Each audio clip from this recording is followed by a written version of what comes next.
Hej, det er Philip og Louise Synopsis. Vores hovedemne er korset og kvindekamp, og det var under det moderne samfunds gennembrud i Danmark. Vores problemformulering er, hvordan er korsettet i konflikt med normen om at skjule sin krop i 1880 til 1909. Vi har en indledning, der lyder: vi har valgt at undersøge, hvordan korsettet i 1880 til 1909 var i konflikt med normen om at skjule sin krop som kvinde. Vi undrer os over, hvorfor korsettet blev så populært og så brugt, når idealet for en kvinde var at skjule kroppen. Vi har brugt kompendiet Det kvindelige ideal af Marianne Tissander til at finde information og troværdige kilder. Udover det har vi også brugt internet til at søge viden om vores spørgsmål. Vi har nogle problemstillinger, og de lyder: hvad karakteriserer normen for den kvindelige krop? Udtrykker korsettet det kvindelige skønhedsideal for perioden 1880 til 1909? Og hvilke tanker satte det i gang, at kvinder begyndte at gå med korset? Hvad karakteriserer normen for den kvindelige krop? I 1880 til ca. 1900 nåede anvendelsen af korsettet sit højdepunkt. 1886 er året, hvor det blev dokumenteret, at der blev solgt flest korsetter. Alene i Storbritannien blev der solgt 52.000. Der har vi en kilde, der hedder Den gamle vandrende ridder, som er en del af Karen Blixens fortælling. Og der står et citat, som en ældre herre har sagt. Og der står: i min ungdom, der var kvindens legeme en dyb hemmelighed, som hendes klæder med stor troskab og opfindsomhed gjorde deres bedste for at bevare.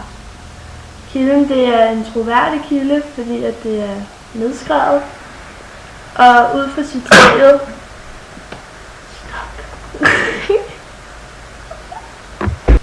Ud fra citatet, der kan vi se, at i den tid, der var det, at kvinden skulle prøve at skjule sin krop, og det stemmer ikke rigtig overens med korsettet. Næste problemstilling er: udtrykker korsettet det kvindelige skønhedsideal for perioden 1880 til 1909? Det kvindelige skønhedsideal, det var, at man skulle fremhæve kvindens kvindelige former, men man måtte ikke vise hud. Korsettets funktion, det var så at forme en kvindes krop på en sådan måde, at kvinden så slankere ud. Samtidig var korsettets funktion at fremhæve tøjet, danne underlag og sprede vægten af store kjoler. Og det næste spørgsmål var, hvilke tanker satte i gang, at kvinder begyndte at gå med korset. En tydelig tanke af et nyt samtale, der blev sat i gang, og som blev gjort meget tydeligt, det var klasseforskellen i samfundet.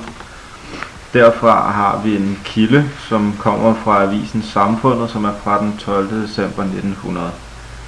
Den lyder: erfarne folk vil have bemærket, at en stadig voksende skare af skønne Eva-døtre i de sidste par dage fandt vej af de få trin, som fører op til Dusan Hansens korsetmagasin på Østergade.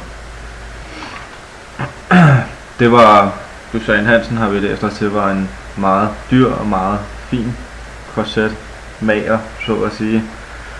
Så det var vel også et tegn på, at det kun var de overklasse kvinder, som kom derhen. Korsettet var blandt andet også et tegn på status og klasse, eller det var også et tegn på status og klasseforskel i samfundet. Ved det stramme indstøjning og form reducerede det kvindens mulighed for at bevæge sig og gjorde det derfor sværere for dem, som bar korsettet at arbejde. Udover den sociale status var korsettet også et udtryk for kontrollen over kroppen, selvdisciplin, og til sidst viste den ikke kun kvindens status, men også hendes mands.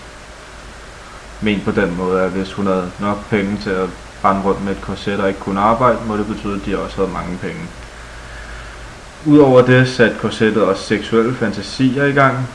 Det var jo mange af de kvindelige former, som blev sat specielt i fokus.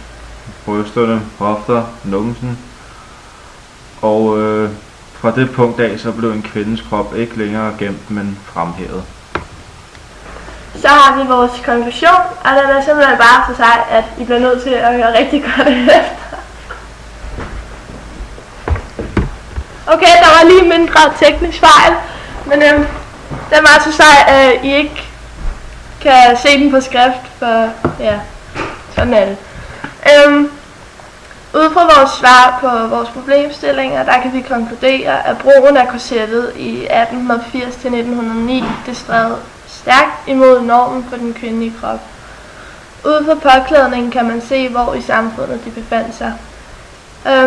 Normen for kvinder dengang, de var meget strenge. De skulle helst dække så meget til som muligt, og det kunne gå helt ned til det punkt, at de ikke engang måtte vise deres ankler. Men da korsettet det så kom frem, der blev kvindens former lige pludselig fremhævet rigtig meget. Taljen blev for eksempel snøret helt ind, så hofte, bryster og numse blev sat i fokus. Som sagt før, der satte det seksuelle fantasier i gang hos mændene, som strider imod, hvad man vil have, at mændene de skulle tænke om deres kvinder.